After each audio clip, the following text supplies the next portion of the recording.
you knock it off right now, it's gone! Moshahidi with room, launches! Kaboom! From another time zone.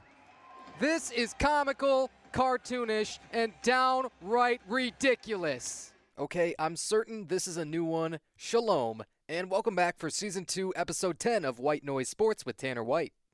Last week, I told you all about some fun gigs I'm getting into, powerlifting and ultimate frisbee, and my general completionist nature. It's really making me want to work in pretty much every sport ever at some point.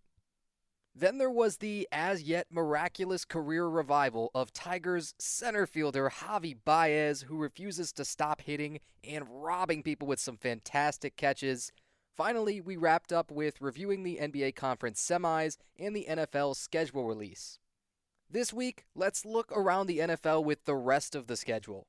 There are teams that are upset, teams that should be licking their lips, and the defending champion Philadelphia Eagles just might have the weirdest schedule the league has ever put together. I want to start with the easiest and hardest schedules, not subjectively or off my interpretation, but based on opponent win percentage from last year. The most difficult schedules are: number 1, the New York Giants. That's insult to injury for a 3-win team from last year. You're in a division with two teams that went to the NFC Championship. The Commanders, of course, being runners-up, and the Eagles obviously winning the Super Bowl in a runaway.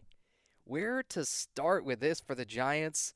Their first two are on the road, Cowboys and Commanders. They play the Chiefs in Week 3, so at minimum, you're opening up 0-3 probably. They have to go to Detroit and play the Lions in Week 12. Their bye week isn't until Week 14. They only have 8 home games. This is literally worst-case scenario. If they win more than 3 games before their bye week for the year, or 5 for the whole season, I would be shocked. The second most difficult schedule, another awful team, the Cleveland Browns. They're in the NFC North, which is just never going to be a bad division, especially while John Harbaugh and Mike Tomlin are still coaching in it. Like most of the other teams with the highest strength of schedule, their non-division games are worse than their divisional games. From weeks 3 to 5, they're going to get whomped on by the Packers at home, Lions on the road, Vikings at home, the NFC North gauntlet. Their only other very bad matchup among non-division games is Week 16 versus the Bills, but they'll almost certainly get swept within their division as well, and also be around their win total from last year of 3. For the third most difficult, this at least makes some sense: the Detroit Lions. The Lions were sort of the team of destiny the whole regular season, and they just didn't show up defensively, albeit with an insane injury report when they took the field in the divisional game versus Washington. The NFC North was the best division in football last year, and arguably the best single-year division the league has ever seen. The Bears were 5-12, but the Lions, Vikings, and Packers combined for 40 wins. Detroit, of course, got the number 1 seed, and then the Vikings and Packers also made the playoffs. Now for the easiest schedules. Will these favorable slates help anyone turn around misfortunes from last year? Number 1, the very easiest schedule in the NFL on paper for 2025, it might. The San Francisco 49ers. Let's start to throw out excuses, right? Were they that injury prone? Do they need that much help in order to be contenders now that the schedule makers move some things around for them? Maybe, but they're certainly too talented to go 6-11 like they did last year. Deebo Samuel is traded. That sucks. Brandon Ayuk tore his ACL and MCL in October, so he's a question mark, and then you start looking around the receiver room like, I guess Juwan Jennings is our number 1 again. That's not great. Christian McCaffrey is on a Mike Trout level injury run. I'll just briefly rehash that because it's still shocking. Tendinitis in both Achilles tendons that kept him out last year until week 9. He played 3 games and then tore his PCL in his right knee. If, and it's a massive if now, he plays a full season, he should still have all the impact that we expect from him. This schedule is insanely easy as I look over it. Non-division games go like this, and this is chronological order. At Saints versus Jags, at Bucks versus Falcons, at Texans, at Giants versus Panthers, at Browns versus Titans, at Colts versus Bears. 2 teams out of that entire slate made the playoffs last year, the Bucs and the Texans, and the entire rest of the schedule was under 500. Also, super quick footnote, Brock Purdy got that $265 million bag over 5 years to drag them out of the mud. They better win games with that in mind. Their preseason win total is set at 10.5. It would be a cupcake 10.5, but honestly, you might want to take the over on them. The second easiest schedule, the New England Patriots. This is one I have zero problem with. 4-13 last year, and they have never recovered really since Tom Brady left. It might be time for them to be relevant again. They're going to get shelled twice by the Bills, probably swept by the Dolphins too, I would say, but they can hang with the Jets in the division, and they should unironically be close to 500 this year. Their only difficult non-division games are, roughly, Week 3 versus the Steelers, Week 10 at the Bucs, and Week 16 at the Ravens. Difficult, again, being defined as being played against a team that made the playoffs last year. Vegas totally agrees with me too, actually. If you look at their preseason win total, it's set at 7.5 right now. There's a lot of reasons for optimism. And the third easiest schedule is the New Orleans Saints. This is the number one benefactor from a very weak division. Consider their competition. The Panthers were, all things considered, and we don't talk about this enough, they were pretty decent for a 5-12 team.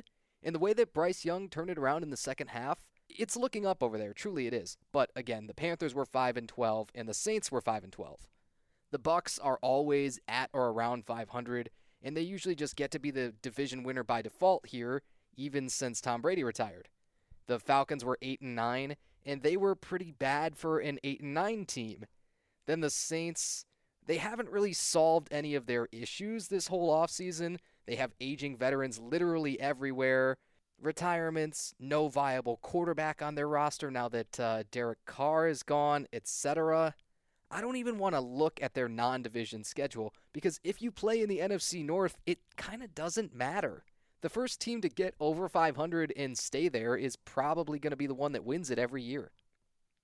Now, the last and fairly special case I want to glance over is the Eagles. They have no back-to-back home games at any point. That's the first thing I got to throw out. It is the first time that has ever happened to a defending champion in over 100 years of pro football. They also have to play 10 teams that made the playoffs last year. I believe that is an all-time NFL record. The insanity of that stat is that most of those teams are outside of their division, and they were pretty much luck of the draw. Of course, the champs always get to be in that opening Thursday night game, which is September 4th this year. The Eagles only play one opponent that's coming off of a bye week the entire year. That's actually kind of a plus for them, but in Week 9, they have a bye. That's not bad either. It's right in the middle of the season. Then the following week, they'll play on Monday night after their bye, giving them as much rest as possible going into that game. They're also in a Black Friday game this year. I still enjoy those Black Friday games. I hope you guys do too.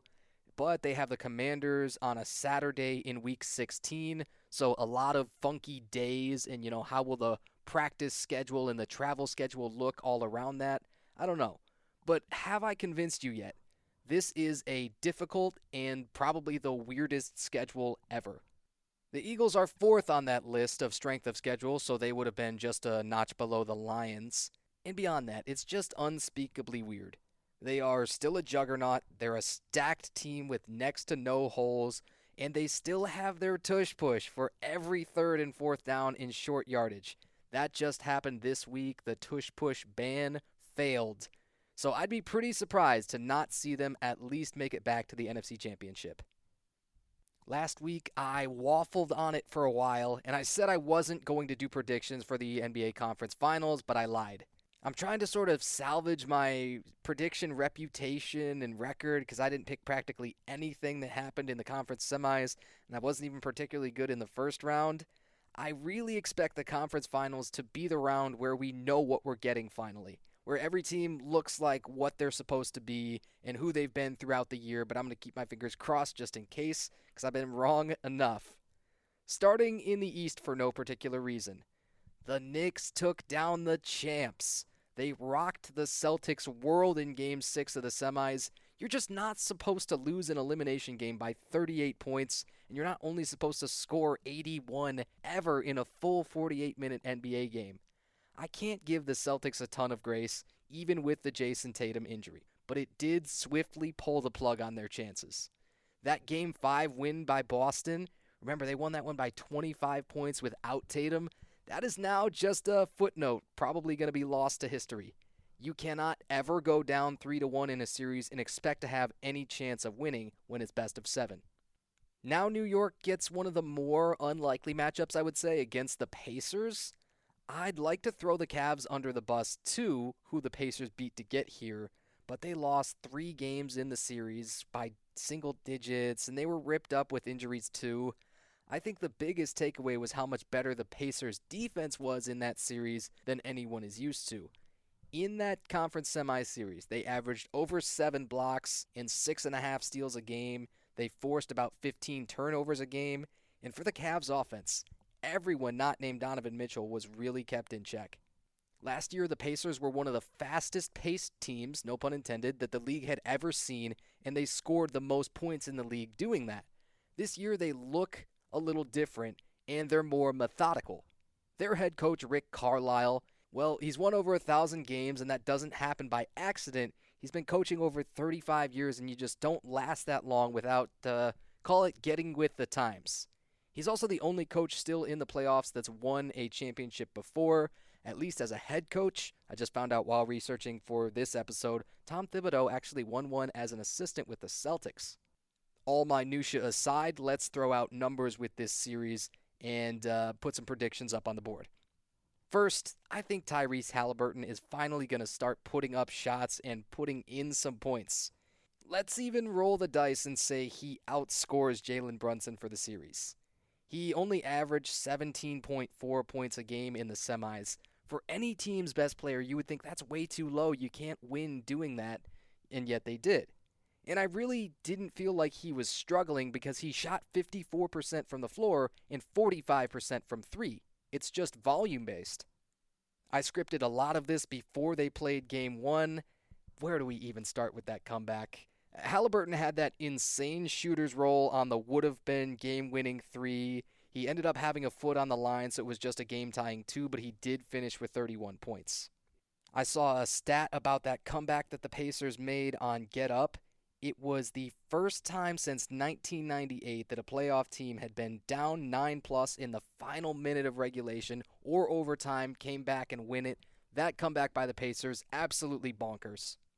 Naturally, Jalen Brunson also dropped a game-high 43 points, but the Pacers guards are going to have to think of something to slow him down in the paint, limit his touches, and then maybe this could happen.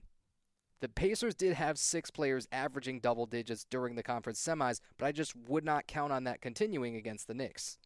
You have a couple of great home court advantages, and it's going to be really difficult for those teams on the road to steal games. The atmosphere and the volume get amplified big time in the playoffs. I wanted to say that the road teams were not going to win a single game in this series. That now we know is wrong because Game 1 has already happened. I think maybe that could be true the rest of the way, we'll say. If that's the case, Pacers in 6.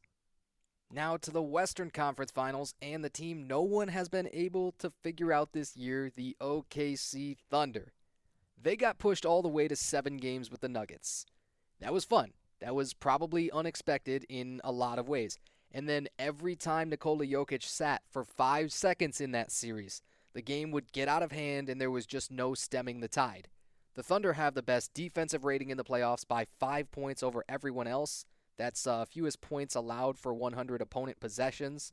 They have 10.6 steals a game in the playoffs, which is preposterous. They've only turned it over 10 times themselves on average. And look, it's not even about the numbers. It's about having an insanely stacked roster, top to bottom, at every position, every archetype. The Timberwolves are also very talented. That, of course, is their opponent. But I'm going to spoil this early. I think Minnesota's getting swept. OKC is going to do that overpowered anime villain move, right? They're going to come out of a pile, and after seemingly taking everybody's best punch, they get up and they don't have a single scratch on them. No Celtics and no Cavaliers left in the playoffs. That means everyone should have OKC as their title favorite. So the Thunder sweeping is one prediction, right? But it's kind of boring. I'm already a fourth of the way to this one, hitting 2 because OKC won Game 1 on Tuesday night. That was 114-88, and the shooting numbers were as far apart as you might expect given that score. OKC shot 50% from the field, and the Wolves 35%. The Thunder are incredible at defending the rim with Chet Holmgren. Let's also give him a career high in blocks in a single game at some point. I wish it were a lower number we were targeting, but he's 7'1" with a 7'6" wingspan. He would have to block 9 shots in a single game, but it could be done. Finally, I want to take anyone not named Shai Gilgeous-Alexander to win the series MVP. That's it. That's the whole prediction. And I can't tell you whether it's going to be injuries or aggressive double teaming and trapping and the Wolves not allowing him to beat them or whatever, but something in the back of my mind says that SGA cannot win every award this year. Well, maybe that's just hate. In Game 1, Shai did lead all scorers with 31, but he only shot 10 of 27. That's not so great, but he did add 9 assists, 5 rebounds, a plus-minus of 22. It may just be fatigue too, where you're like, okay, I have seen and heard enough of SGA, but man, what an incredible closer. The one way the Wolves can win this series is through sheer three-point volume and catching fire. Anthony Edwards has MVP ability when that's going his way, and he actually made the most three-pointers in the league this year. The reason I don't expect this is Ant is one of the only above-average shooters that the Wolves have, and they've only been at 35% from 3 in the playoffs.